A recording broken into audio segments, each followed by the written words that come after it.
very long time. Mr. Speaker, the Prime Minister needs... Now to discuss, we've got former advisor to President Clinton, Laura Schwartz, who's joining us now live. The US government published pictures of a missile being launched from a military vessel.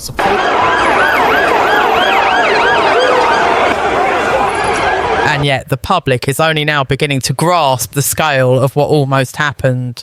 This is the story of a government caught flat-footed, of borders overrun, and of ordinary citizens left to face threats they never imagined. The plot was chilling in its ambition. Police confirmed that 3 individuals, all recent arrivals from the Middle East, had planned an attack that could have ended hundreds of lives. Authorities revealed that these men had openly expressed extreme ideological beliefs and were armed with weapons capable of mass destruction. Citizens across multiple towns were unknowingly walking past potential death zones, their children attending schools that were listed as high-risk targets.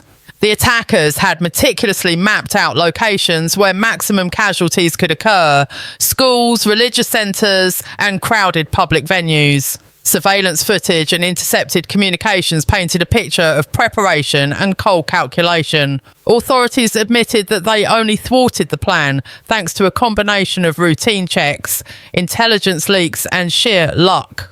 The public is now left wondering how many others might be planning in the shadows. The streets of the UK erupted in panic when news of the arrests became public. Social media exploded with images, videos, and eyewitness accounts. Crowds gathered outside police stations, angry, scared, and demanding immediate answers. The government, meanwhile, struggled to respond in real time. Officials insisted that they were managing the situation, but eyewitnesses reported seeing chaotic scenes: shattered windows, overturned vehicles, and police lines struggling to contain the swelling crowds. Protesters, some waving flags, others chanting, converged on city centres, demanding explanations. Questions about border security, the effectiveness of vetting processes, and the government's immigration policies were shouted on every street corner. While the public feared for their safety, the media highlighted a stark contrast. Politicians spoke in measured tones, offering reassurances that rang hollow to those witnessing the chaos firsthand. The scale of the threat became clearer with each passing hour. Authorities revealed that the attackers had not acted alone in planning. A network of sympathisers and online followers had provided logistical support, intelligence and financial assistance. Every detail, from acquiring weapons to tracking high-traffic areas, had been meticulously arranged. Law enforcement sources warned that this was just the tip of the iceberg.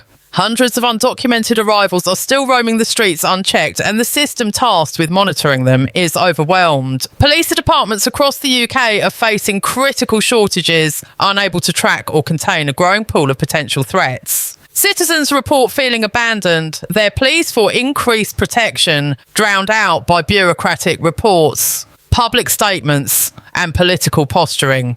Fear has seeped into everyday life. Parents hesitate to send their children to school. Commuters walk cautiously, avoiding areas flagged in recent intelligence reports. The city, once vibrant and secure, now feels like a powder keg. Experts have been warning for years about the vulnerabilities in the UK's immigration and border systems, but until now the public had only heard abstract discussions about policy and legal obligations. This plot, nearly realised, has made the threat starkly visible. Critics argue that the government's prioritisation of political optics over security has created a fertile ground for extremism. Policies designed to protect human rights and provide asylum are now being manipulated by violent actors who exploit gaps in the system. The attackers in this case took advantage of every loophole available: delayed screenings, insufficient vetting, and overcrowded monitoring systems. The very mechanisms intended to safeguard the vulnerable are being weaponised against the citizens. And while the government debates the balance between humanitarian responsibility and national security, ordinary families are left facing the consequences. In the aftermath, the UK grapples with a tense reality. Streets remain heavily policed, but the fear lingers. Communities are on edge, unsure who to trust and what to expect next. Business businesses close early, public events are postponed, and local schools implement emergency drills for situations that once seemed unthinkable.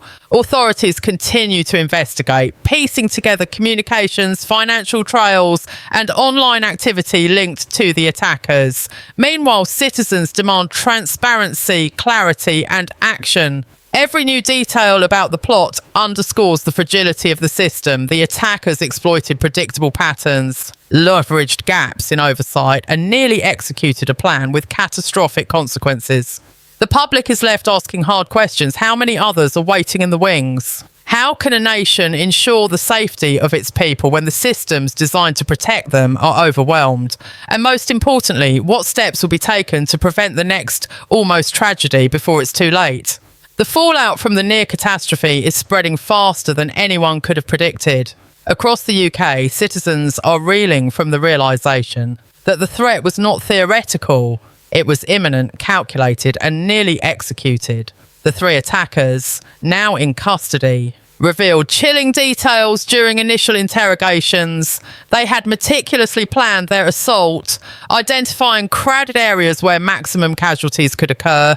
Schools, nurseries, shopping centres, and public transport hubs were all mapped with precision. Every potential choke point was noted. Every possible escape route was considered. Authorities confirmed that the weapons they'd obtained were not simple firearms. They were capable of mass destruction. The attackers had also stockpiled explosives, chemicals, and other materials that could have turned a busy urban centre into a scene of unimaginable carnage. Intelligence agencies now admit that this plot represents one of the closest brushes with large-scale terrorism in recent UK history. While the threat was being neutralised, panic and anger erupted among the population. Crowds formed outside detention centres and police stations, demanding answers, demanding action, demanding accountability. People shouted about the failures of the border system, about the government's inability to monitor arrivals, and about a security apparatus that seemed powerless to prevent what nearly occurred. Social media became a battleground of outrage. Videos of frightened families, empty streets, and police in riot gear went viral, amassing millions of views within hours. Each post added fuel to the growing fire of fear and anger. Citizens were no longer content with reassurances. They wanted results. They wanted to know that why three dangerous individuals could enter the country, evade detection, and plan mass murder without intervention until the last moment. Meanwhile, the government struggled to contain both the threat and the narrative. Officials released statements emphasising procedural diligence, insisting that the arrests demonstrate that systems are working. Yet citizens and experts alike noticed a glaring contradiction. The very systems praised for success are the same ones that failed to prevent three armed extremists from roaming freely and planning an attack. Questions of accountability dominate every discussion. How were the attackers allowed to enter the country without proper vetting? How did intelligence fail to flag their movements? How were their weapon purchases not monitored?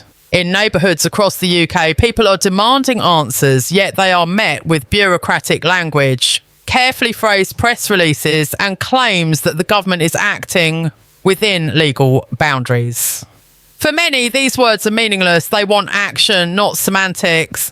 Reports emerging from inside law enforcement paint a troubling picture. Officers describe being stretched beyond capacity, unable to monitor the growing number of undocumented arrivals. Surveillance teams admit that resources are prioritised for high-profile cases, leaving ordinary neighbourhoods vulnerable. Local communities report an increase in suspicious activity, from unusual gatherings in public spaces to unknown vehicles, frequently parked near schools. Citizens are learning that the security vacuum is not accidental, it is systemic.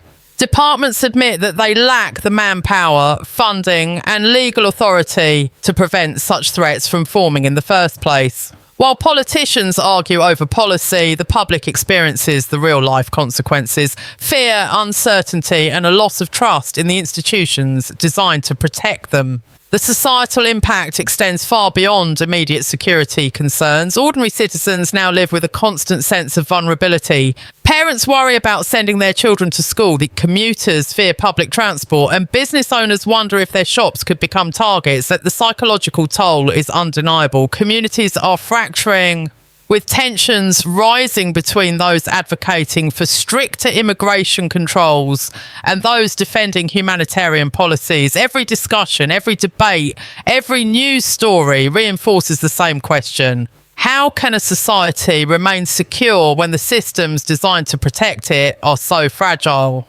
Even as law enforcement continues its investigations, shocking revelations keep emerging. Authorities confirmed that the attackers had connections to online extremist networks, spreading propaganda and recruiting sympathisers, even while under surveillance. Hundreds of potential accomplices are being tracked, some of whom are still within the UK. Intelligence services now warn that this single plot is merely the tip of a larger problem, a network of extremists operating quietly, exploiting gaps in immigration oversight and preparing to strike. The chilling reality is that the threat is ongoing. The public's safety is not guaranteed. It is conditional, dependent on luck, surveillance, and the ability of authorities to catch threats before they materialise.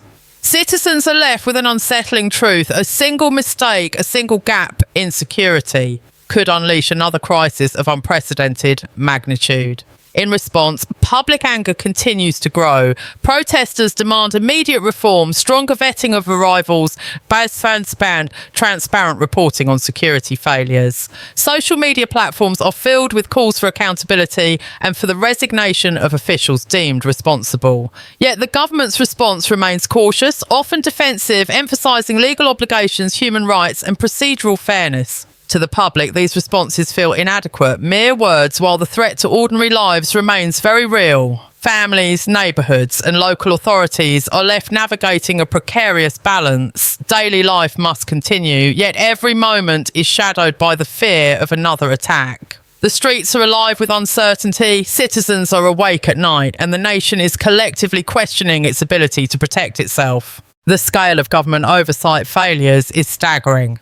Reports indicate that thousands of undocumented individuals continue to live and move freely within UK borders, many without proper identification, tracking or monitoring.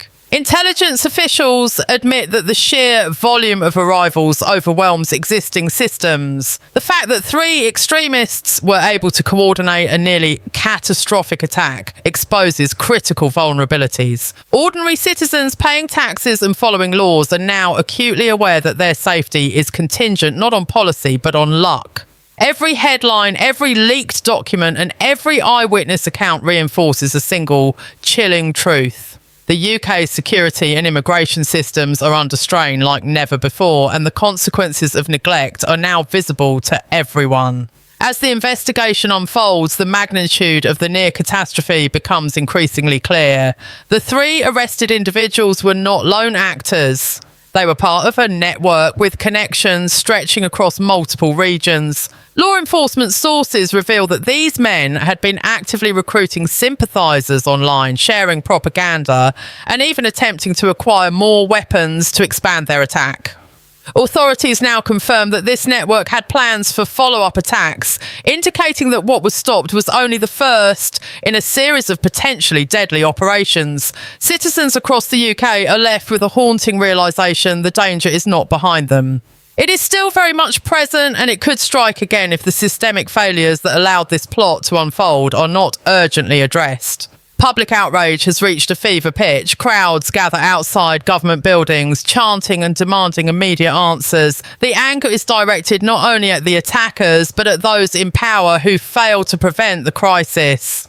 Social media platforms explode with videos of protests, eyewitness accounts and commentary, highlighting a growing sense of distrust between citizens and authorities.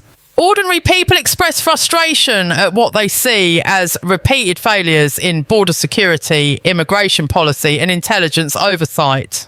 Parents, business owners and local community leaders all voice the same concern. If the government cannot prevent attacks from planning on its soil, how can ordinary citizens ever feel safe? Schools are implementing new security measures, public transport is on high alert, and neighbourhoods are self-organising watch groups to monitor suspicious activity. Fear is no longer an abstract concept. It has become a daily reality that affects every corner of society. The government, meanwhile, struggles to respond to the mounting crisis. Officials emphasise that the arrests demonstrate the effectiveness of the security system, but the public sees a different picture. They see a system overwhelmed by the sheer number of arrivals, under-resourced intelligence units and policies that prioritise legal obligations over practical safety. Citizens are questioning why 3 armed extremists were able to enter the country, acquire weapons, and plan a large-scale attack without being intercepted earlier. Reports reveal that the attackers were able to navigate multiple layers of bureaucracy undetected, exploiting gaps in immigration, vetting, and monitoring. The very systems designed to safeguard the nation were bypassed with alarming ease, leaving ordinary people to bear the consequences. Beyond immediate security concerns, the broader societal impact is becoming undeniable. Communities are living in fear, uncertain of who they can trust and where they can go safely. Mothers keep children home from schools that may have been targets.